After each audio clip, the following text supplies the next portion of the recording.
So you decided to take a journey? There are some things that you can learn to get more out of the experience, whether you've tripped hundreds of times or if this is the first time. Life is all about the things we learn along the way, and it's best to share that knowledge. What is one of the first things that comes to mind when planning a trip? Setting. How are you feeling right now? Do you feel good about venturing into the unknown? Where are you? Are you in a comfortable, familiar location? Or did a wook just offer you a dose in a place that you are unfamiliar with? It's best to plan the first time with friends in a familiar setting. If you're going in for your first time, having a friend familiar to the experience is great. Remember, these are just suggestions, not a must, but it will result in a more comfortable trip. For my first time, it was planned for a few weeks. A good friend of mine and I had the day to ourselves, a few solid ideas. Go for a walk on the come-up, maybe smoke a little weed, then eventually get back to his house, watch movies, play games.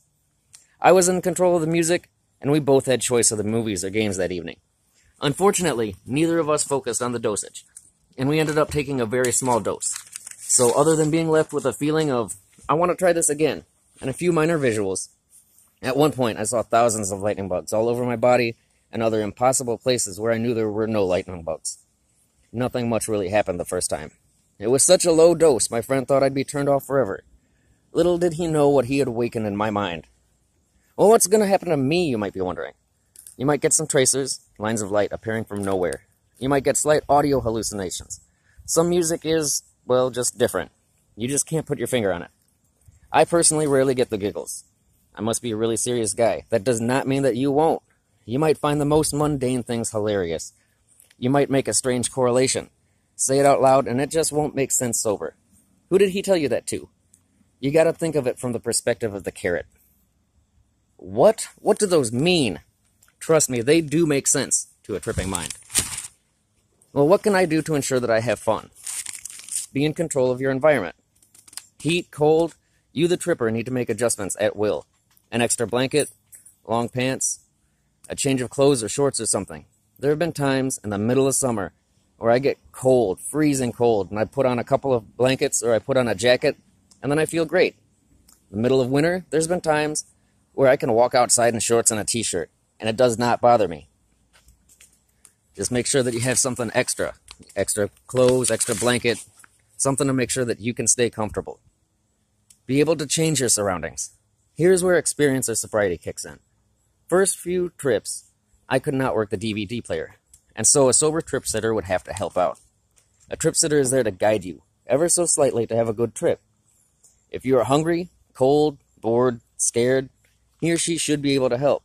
You should try fruits or juice on a trip. For some reason, it just tastes so much better.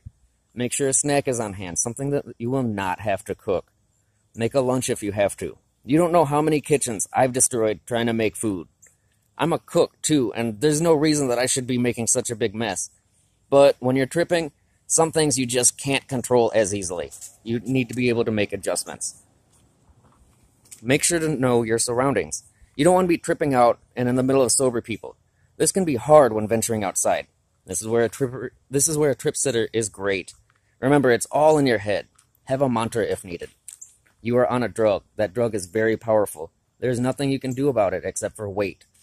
That's my personal mantra. That might be something that may be a little too intense for somebody, and maybe you can come up with one on your own. Animals are great friends when we trip. My dog doesn't understand the come-up. He gets incredibly worried. But after I finally start peeking, he becomes amazing. He's no longer concerned. He's full of energy, just like me. And we have plenty of fun just running around, and he's soft and fuzzy. He's something great to play with whenever I'm tripping. Here's a little poem that I wrote about my first real trip. Not the first trip that I ever had, but the first real trip that I had with the same friend. I'm staring out the window there. I'm staring at the changing air. The colors move, the lightning swirls, and everything inside me whirls. My feet are lifted, senses shifted, time has rifted, I have drifted. I have faded into black, I'm serious as a heart attack. The walls are curvy, the road is swervy. Everything is topsy-turvy. The sky is green, the clouds are brown. The colors shift with every sound. Every blade of grass that is by me when I pass becomes a different shade of blue, and then it fades away on cue. Every leaf on every tree should be impossible, but still I see that each and every one of them is glittering like an emerald gem. Trees are moving, life is grooving. Every feeling is so soothing. It is 12 o'clock. it's past time to stop. Then your wall catches fire. I have never been this high. Floated on, no longer here. I'm way out in the stratosphere. I hope I gave some good insights to the experience. I'd like to dedicate this episode to my friend who showed me the way and led me down that path. I'll be trying to add a few videos here and there, maybe once a week, on different experiences, different substances. Feel free to contact me with questions or suggestions or anything else that you might be wondering. Thank you.